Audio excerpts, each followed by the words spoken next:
Eating vegetables and fruits is crucial for our well-being. These nutritious, natural foods provide many health advantages that improve overall health. Here are the top 5 reasons why having vegetables and fruits is essential. Number 1. Nutrient-rich. Vegetables and fruits are rich in essential vitamins, minerals, and antioxidants that nourish your body.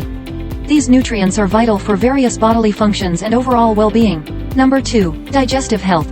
Their high fiber content promotes healthy digestion by preventing constipation and supporting regular bowel movements.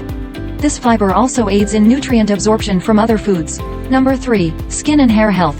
The vitamins, antioxidants, and water content in fruits and vegetables contribute to healthy, radiant skin and strong, shiny hair. These natural compounds can improve your appearance and overall self-esteem. Number 4. Disease prevention. Regular consumption is associated with a reduced risk of chronic diseases, such as heart disease, cancer, and diabetes. Number 5. Weight management.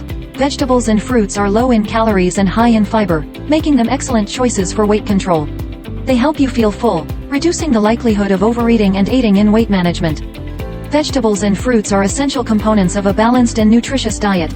Their amazing health perks, versatility, and deliciousness are essential for lifelong well-being.